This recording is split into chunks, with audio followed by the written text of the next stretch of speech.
Friends, welcome to cooking zone. ಈ ದಿನ ನಿಮಗೆ ರುಚಿಕರವಾದ ಒಂದು ಬೇಲದ ಹಣ್ಣಿನ ಪಾನಕ ಮಾಡೋದನ್ನ ತೋರಿಸ್ಕೊಡ್ತೀನಿ. ಈ ಬೇಲದ ಹಣ್ಣಿನ ಪಾನಕ ತುಂಬಾ ರುಚಿಯಾಗಿರುತ್ತೆ, ಮಾಡ್ಕೊಳ್ಳೋದು ಕೂಡ ತುಂಬಾ ಸುಲಭ. ಒಮ್ಮೆನಾದ್ರೂ ಇದನ್ನ ಟ್ರೈ ಮಾಡಿ. ಈ ಬೇಲದ ಹಣ್ಣಿನಲ್ಲಿ ನಾವು ಒಂದು ರುಚಿಯಾದ ಪಾನಕವನ್ನ ಮಾಡ್ಕೊಳ್ಳೋಣ. ಬೇಲದ ಹಣ್ಣನ್ನು ನಾವು ಒಡೆದು ಓಪನ್ ಮಾಡಿಕೊಂಡ್ರೆ ಒಳಗಡೆ ಈ ರೀತಿಯ ತಿರುಳು ಸಿಗುತ್ತೆ. ಇದನ್ನು ನಾವು ಚೆನ್ನಾಗಿ ಕೈಯಿಂದ ಪುಡಿ ಮಾಡಿ ಜಾರಿಗೆ ಹಾಕೊಳ್ಳೋಣ. ಇದಕ್ಕೆ ಏಲಕ್ಕಿಯನ್ನು ಸೇರಿಸಿಕೊಂಡು ಒಂದ್ಸರಿ ಕ್ರಷ್ ಮಾಡ್ಕೊಳ್ಳೋಣ.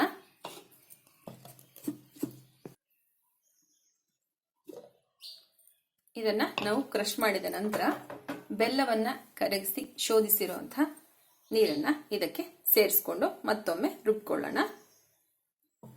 ಸಿಹಿಯ ಪ್ರಮಾಣವನ್ನು ನೋಡಿಕೊಂಡು ಹಾಕೋಬೇಕಾಗುತ್ತೆ. ನಂತರ ಇದಕ್ಕೆ ನಾವು ಸ್ವಲ್ಪ ನೀರನ್ನು ಕೂಡ ಹಾಕೊಂಡು ಗ್ರೈಂಡ್ ಮಾಡ್ಕೊಳ್ಳೋಣ.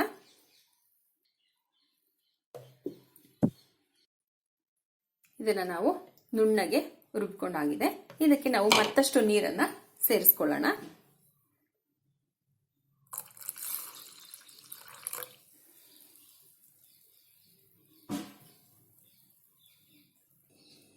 ಒಮ್ಮೆ ಇದನ್ನೆಲ್ಲ ಚೆನ್ನಾಗಿ ಮಿಕ್ಸ್ ಮಾಡಿಕೊಂಡು ಸರ್ವಿಂಗ್ ಗ್ಲಾಸ್ಗೆ ತೆಕ್ಕೊಳ್ಳೋಣ.